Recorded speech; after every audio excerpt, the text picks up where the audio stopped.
ನಮಸ್ಕಾರ ಸ್ನೇಹಿತರೆ, ನಿಮ್ಗೆ ಕಿಚನ್ಗೆ ಸ್ವಾಗತ. ಸ್ನೇಹಿತರೆ, ಇವತ್ತಿನ ವಿಡಿಯೋದಲ್ಲಿ ನಾನು ಕ್ಯಾಪ್ಸಿಕಮ್ ಪಲ್ಯ ಮಾಡೋದನ್ನ ತೋರಿಸ್ಕೊಡ್ತಾ ಇದ್ದೀನಿ. ತುಂಬಾ ಟೇಸ್ಟಿ ಆಗಿರುತ್ತೆ. ನೀವು ಕೂಡ ಒಂದ್ಸತಿ ಮನೆಯಲ್ಲಿ ಟ್ರೈ ಮಾಡಿ. ಬನ್ನಿ ನೋಡೋಣ ಹೇಗೆ ಮಾಡೋದು ಅಂತ.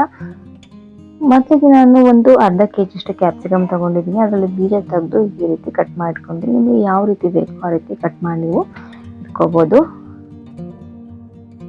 ಹಾಗೆ ಒಂದು ಬಾಂಡೆ ತಗೊಂಡು ಅದಕ್ಕೆ ಸ್ವಲ್ಪ ಸಾಸಿವೆ, ಸ್ವಲ್ಪ ಜೀರಿಗೆ, 1 ಸ್ಪೂನ್ ಅಷ್ಟು ಜೀರಿಗೆ, 1 ಸ್ಪೂನ್ ಅಷ್ಟು ಸಾಸಿವೆ, ಹಾಗೆ 1 ಸ್ಪೂನ್ ಅಷ್ಟು ಉದ್ದಿನ ಬೇಳೆ, ಹಾಗೆ 1 ಸ್ಪೂನ್ ಅಷ್ಟು ಕಡಲೆಬೇಳೆನ ಸೇರಿಸ್ಕೊಂಡಿದ್ದೀನಿ. ಹಾಗೆ 3 ಈರುಳ್ಳಿನ ಸೇರಿಸ್ಕೊಂಡಿದ್ದೀನಿ.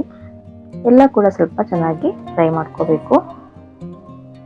ಸ್ವಲ್ಪ ಕರಿಬೇವು ಸೊಪ್ಪನ್ನು ಕೂಡ ಸೇರಿಸ್ಕೊಳ್ತಾ ಇದ್ದೀನಿ.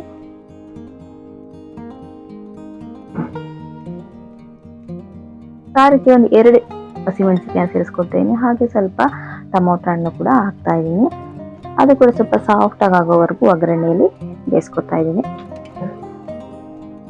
ನಾವು ಕಟ್ ಮಾಡ್ಕೊಂಡಿರುವಂತಹ ಕ್ಯಾಪ್ಸಿಕಮ್ನ ಸೇರಿಸ್ಕೊಂಡು ಒಂದ್ಸಲ ಚೆನ್ನಾಗಿ ಮಿಕ್ಸ್ ಮಾಡ್ಕೋಬೇಕು ಒಗ್ಗರಣೆಯಲ್ಲಿ. ರುಚಿಗೆ ತಕ್ಕಷ್ಟು ಉಪ್ಪನ್ನ ಸೇರಿಸಿ ಚೆನ್ನಾಗಿ ಮಿಕ್ಸ್ ಮಾಡ್ಕೊಳ್ಳಿ.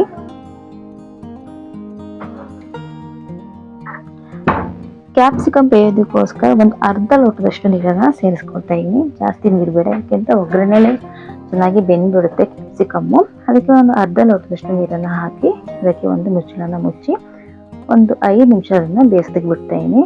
ಮಧ್ಯದಲ್ಲಿ ತೆಗೆದು ಈ ತರ ಕಲಿಸ್ತಾ ಇರಿ.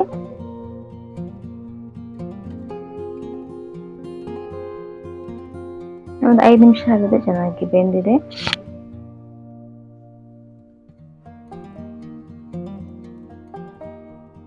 ಕ್ಯಾಪ್ಸಿಕಮ್ ಪಲ್ಯ ತುಂಬಾ ರುಚಿಯಾಗಿರುತ್ತೆ. ರೊಟ್ಟಿ ಪಲ್ಯ, ರೊಟ್ಟಿ ಅನ್ನ ಜೊತೆ ಎಲ್ಲ ಚೆನ್ನಾಗಿರುತ್ತೆ. ಅದಕ್ಕೆ ಸ್ವಲ್ಪ ಅರ್ಧ ಚಮಚದಷ್ಟು ಅರಿಶಿನ, ಹಾಗೆ 1 ಚಮಚದಷ್ಟು ಖಾರದ ಪುಡಿ, 1 ಸ್ಪೂನ್ ಅಷ್ಟು ಧನಿಯಾ ಪುಡಿನ ಸೇರಿಸಿ ಒಂಥರ ಚೆನ್ನಾಗಿ ಮಿಕ್ಸ್ ಮಾಡ್ಕೋಬೇಕು.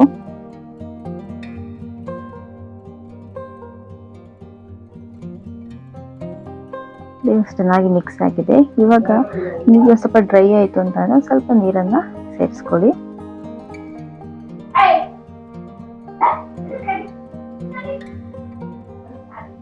ಚೆನ್ನಾಗಿ ಮಿಕ್ಸ್ ಮಾಡ್ತಾ ಇರಬೇಕು, ಯಾಕೆಂದ್ರೆ ತಳ ಹಿಡಿಬಾರ್ದು. ಅದು ನಾನು ಕಡಲೆ ಬೀಜನ ಹುರಿದು ಪುಡಿ ಮಾಡಿ ಇಟ್ಕೊಂಡಿದ್ದೆ, ಅದನ್ನ ಲಾಸ್ಟಿಗೆ ಸೇರಿಸ್ತಾ ಇದ್ದೀನಿ. ಹಾಗೆ ಸ್ವಲ್ಪ ತೆಂಗಿನ ತುರಿ ಹಾಗೂ ಕೊತ್ತಂಬರಿ ಸೊಪ್ಪನ್ನ ಲಾಸ್ಟಿಗೆ ಸೇರಿಸ್ಕೊಂಡು ಒಂದೊಳ್ಳೆ ಮಿಕ್ಸ್ ಕೊಟ್ರೆ ಕ್ಯಾಪ್ಸಿಕಮ್ ಪಲ್ಯ ರೆಡಿ ಆಯಿತು. ಈ ಒಂದು 2 ನಿಮಿಷದಷ್ಟು ಒಂದು ಮುಚ್ಚಳನ ಮುಚ್ಚಿಟ್ರೆ ಬಿಸಿ ಬಿಸಿಯಾದ ರುಚಿಯಾದ ಕ್ಯಾಪ್ಸಿಕಮ್ ಪಲ್ಯ ಸವಿಯಲು ಸಿದ್ಧ. ತುಂಬಾ ರುಚಿಯಾಗಿ ಬಂದಿದೆ, ತುಂಬಾ ಟೇಸ್ಟಿ ಆಗಿದೆ. ನೀವು ಕೂಡ ಒಂದ್ಸತಿ ಮನೆಯಲ್ಲಿ ಟ್ರೈ ಮಾಡಿ. ಹೇಗೆ ಬಂತು ಅಂತ ಕಮೆಂಟ್ ಸೆಕ್ಷನ್ ತಿಳಿಸಿ. ವಿಡಿಯೋ ನೋಡಿದ್ದಕ್ಕೆ ಧನ್ಯವಾದಗಳು. ನೀವು ಯಾರೆಲ್ಲ ಸಬ್ಸ್ಕ್ರೈಬ್ ಮಾಡ್ಕೊಂಡಿಲ್ಲ ಪ್ಲೀಸ್ ಸಬ್ಸ್ಕ್ರೈಬ್ ಮಾಡ್ಕೊಳ್ಳಿ. ಈ ವಿಡಿಯೋ ಇಷ್ಟ ಆದರೆ ಪ್ಲೀಸ್ ಲೈಕ್, ಶೇರ್, ಕಮೆಂಟ್ಸ್ ಮಾಡಿ ಅಂತ ಹೇಳ್ತಾ ವಿಡಿಯೋನ ಇಲ್ಲಿಗೆ ಮುಗಿಸ್ತಾ ಇದ್ದೀನಿ. ಧನ್ಯವಾದ.